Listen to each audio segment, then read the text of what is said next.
አይ እና ወደ ጉዳያችን አብርሃም እንግዲህ ማመን አቅቶታል። በአይኑ ያየው ነገር እጅግ በጣም አስደንግጦታል።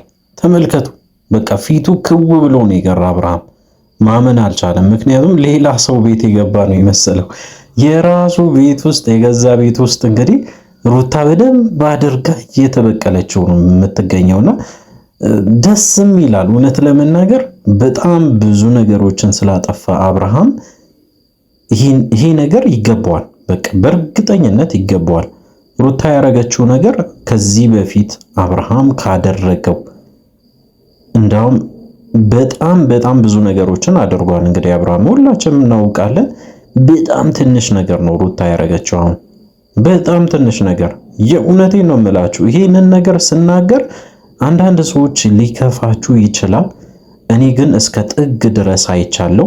የሩታን ስቃይ በደንብ አይቻለሁ። በቃ በተለያየ በቪዲዮም ሲደርሰኝ ነበረ። እጅግ በጣም በሚያሳዝን ሁኔታ በተለይ የማረሳ አንድ ጊዜ በተለይ እርጉዝ በነበረችበት ሰዓት ላይ የአማራትን ነገር እንኳን መብላት አልቻለችም ነበረ። ይህንን ቃል ባይዘ የተናገረው እዩ ይባላል። ያው ታውቃላችሁ፣ በተለይ እነዚህ የቡታጅራ ዩቲዩበሮች በጣም ብዙ ስለሆኑ ሁለት እዩ አሉ አይ ቲንክ።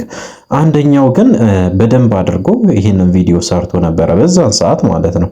እንግዲህ ሩታ የአማራትን ነገር እንኳን መብላት ያልቻለችበት ሁኔታ ውስጥ ገብታ ነበረ። እያለቀሰች ነው ይህንን ነገር የተናገረችውና አብርሃም አሁን ዋጋ እየከፈልክ ነው። በቃ አይንን ማመን እስከሚያቀተ ድረስ እንግዲህ ይኸው በገዛ ቤት መብራት አብረተ ስትገባ ሁለት ሰዎች ቆሞ ስታይ፣ በተለይ ፍቅረኛ ወይም ደግሞ ባለትዳር ወይም ደግሞ እንግዲህ ሚስት የነበረች ሴትዮ ከሌላ ሰው ጋር ሆና ስታይ ምን አይነት ስሜት ተሰማ? ከዚህ በፊት አንተስ ያደረግከው ነገር አልጸጸተም? የእውነት በዚህ እንዲቀጥል ትፈልጋለህ? ሩታ ታሸንፋለች በእርግጠኝነት። በዚህ ታብዳለህ። አሁን አብርሃም የሆነ ታይም ላይ ጨለለ ነው የምንሰማው። አብርሃም አበደ እንዳንሰማ። በዚህ ሁኔታ አብርሃም ማበዱ ነው። የማይወጣ እጅግ በጣም ከባድ ጦርነት ውስጥ ነው የገባ። በቀላሉ የሚያልፍ ነገር መስሎት ነበረ። እንቀጥላለን። እስቲ ምን ይሆናል? እንደንሳለን ብዬ ነበረ። ረሳው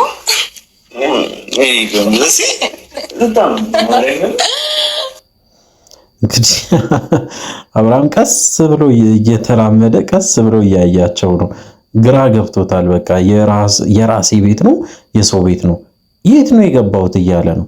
የት ነኝ እስካሁን ድረስ? አሁን ይሄ ቤት የኔ ያልነበረም እንዴት ሌላ ሰው ገብቶ እንደዚህ ይሆናል እያለ በቃ ግራ ተጋብቷል። በጭራሽ ማመን ከብዶታል። አብርሃም ወደዛ ወደዚህ ይላል። በቃ የማይወጣ ነገር ውስጥ ገብቷል። እስቲ እንቀጥል። ያንተ ድምጽ ነው የሚሰማኝ።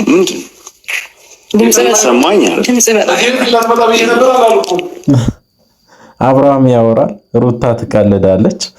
እንዳውም የአብርሃም ድምጽ አይሰማኝም፣ ያንተ ብቻ ነው የሚሰማኝ እያለችው ነው። እንግዲህ ደስታ የሚባለውን ሰውዬ ፍቅረኛ፣ በተለይ አዲሱ አፍቃሪ ያንተ ድምጽ ብቻ ነው የምሰማ፣ የትም ቦታ የማንም ድምጽ እየተሰማኝ አይደለም።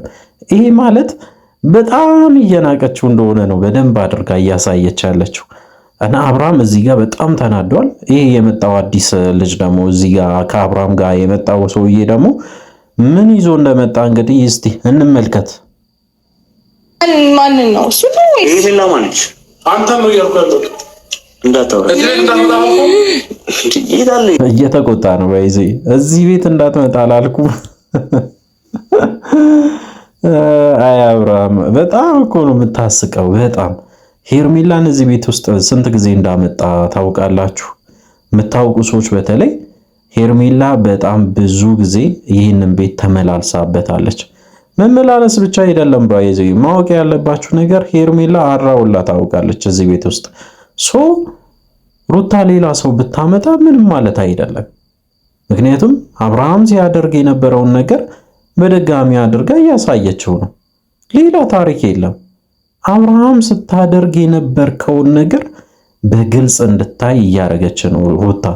በዚህ እንዳውም በደንብ መማር አለብህ። የምታገናዝብ ከሆነ ወይም ደግሞ ለወደፊቱ ህይወት እንኳን ይጠቅመኛል ብለህ ትምህርት ለመውሰድ ከመጣ በደንብ ተማር። በደንብ ገና ብዙ ነገር እናያለን። እንግዲህ በጣም ተበሳጭቷል አብርሃም እዚህ ጋር። ያ ጓደኛው ደግሞ ምን ሊሰራ እንደመጣ ማን እንደሆነ እስቲ እንመልከት። እስቲ የሱን ደግሞ ሌላ አዳዲስ ሰዎችን እያመጣችሁ እንግዲህ ግራ አጋባችሁን። አንቺ እኮ ጭንቅላትሽ እንዴት ነው የሚያስበው? ልጁ እንኳን እያለቀሰ ነው አይደለ? ድምፁን እየሰማሽ ትላላጫለሽ እንዴ? አላለቀስም ገና አንተ መተስት እንግዲህ 9 ወር በሆዷ ተሸክማ ኦልሞስት አሁን ወደ 3-4 ወርም ሊሆን ይችላል ይሄ ልጅ 3 ወር 4 ወር ደግሞ ያለ እንቅልፍ ሳትተኛ በደንብ አድርጋ እያሳደገችው ትገኛለችና ከእናት በላይ በተለይ በዚህ አባትነት ያው እንደምታውቁት ስም ነው፣ ሁላችንም የምናምንበት ጉዳይ ነው።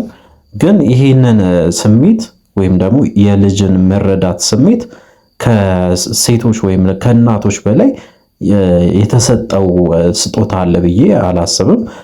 አብርሃም እዚህ ጋር ያው የእነሱን ፕሮግራም ለመረበሽ እስካልሆነ ድረስ እንጂ ያው ለልጅ ተጨንቃ ቢሆን እኮ ዛሬ አይደለም ያኔ እሷ እርጉዝ በነበረችበት ታይም ላይ ትታት አትሄድም ነበረ። በዛን ሰዓት የሄድከው ሰውዬ አሁን ላይ ምንድነው ምን ልሁን ነው የምትለው?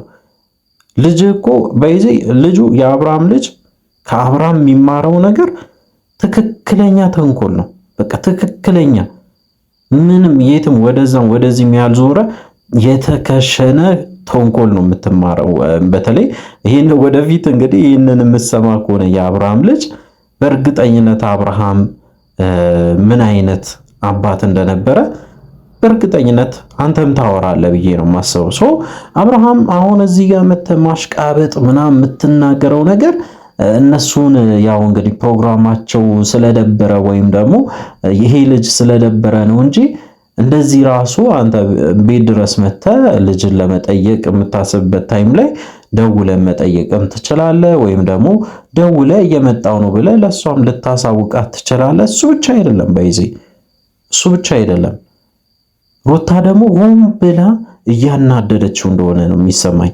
እሱን ለማቃጠል ሆን ብላ በቃ ሆን ብላ ማይደረጉ አሁን ፊኛ ሁላ በቃ አንዳንዴ በጣም ያስቃል የሚያረጉት ነገርና በቃ በደንብ እርር ለማድረግ ብላ እንግዲህ የሆነች ፕሮግራም ነገር አዘጋጅታ እዚህ መብራት አትፈታ ሻማ አብርታ እጅግ በጣም በሚገርም ሁኔታ የፍቅር ምሽት እያሳለፉ ያው እንዳያችሁት ሩታ ቀይ በቀይ ለብሳ ፏ ብላ ፀጉሯን ተሰርታ ያው ባልየውም ነጭ ነገር ለብሶ ከላይ በቃ ፏ ዝንጥ ብሎ አብርሃምን ሆዱን ለማቁሰል ወይም ደግሞ በቃ እርር ብሎ ተናዶ በቃ እንዲያብድ ነው በቃ እንዲጨለል ነው አብርሃም እያደረጉ ያሉት እንጂ በጭራሽ ኬርም እያረጉት አይደለም።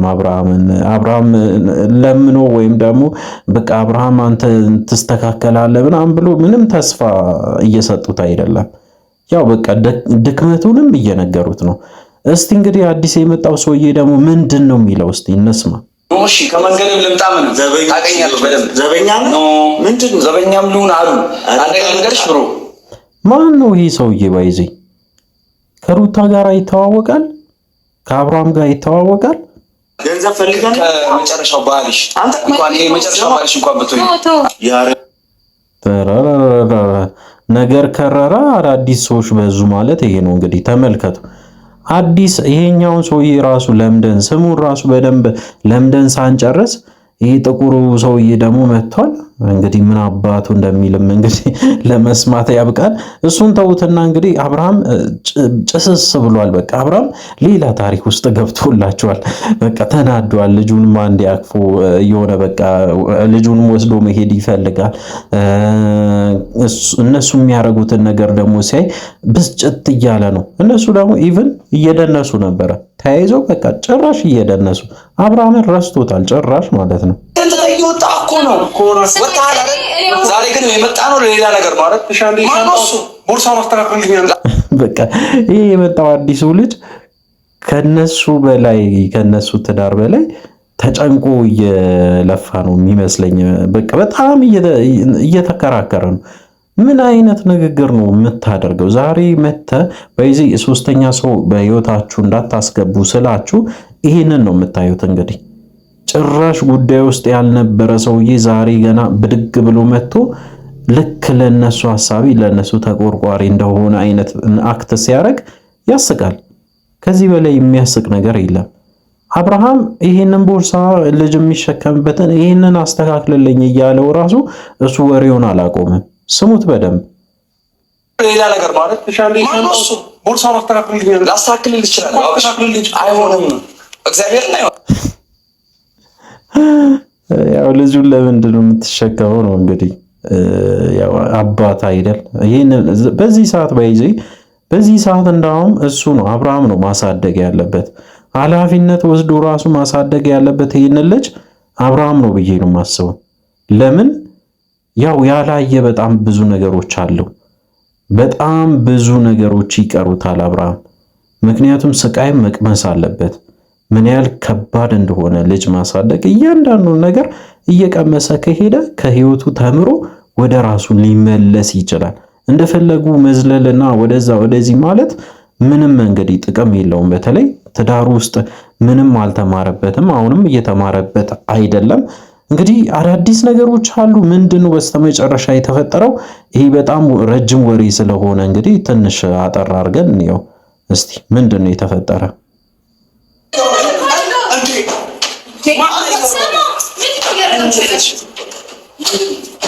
እንግዲህ ልጁን ወስዶት ሄዱ። ደስታ የሚባለው እገታም በለው ድብደባም በለው ምንድነው ከነሱ ላይፍ ላይ የምንማረው? ይህንን ነገር እስቲ ሐሳባችሁን ኮሜንት ስራ አስቀምጡልን። እንግዲህ አዳዲስ ነገሮች ይኖራሉ። ምንድነው ቀጣይ የሚፈጠረው? እያንዳንዱን ነገር እንግዲህ ተከታትለን ለእናንተ እናደርሳለን። ስለዚህ እንግዲህ ለዚህ ቻናል አዲስ ከሆናችሁ ከወዲሁ ሰብስክራይብ ማድረግ እንዳይረሳ። በቀጣይ ቪዲዮ እስከምንገናኝ ድረስ በያላችሁበት ጤናና ሰላም ይሁንላችሁ።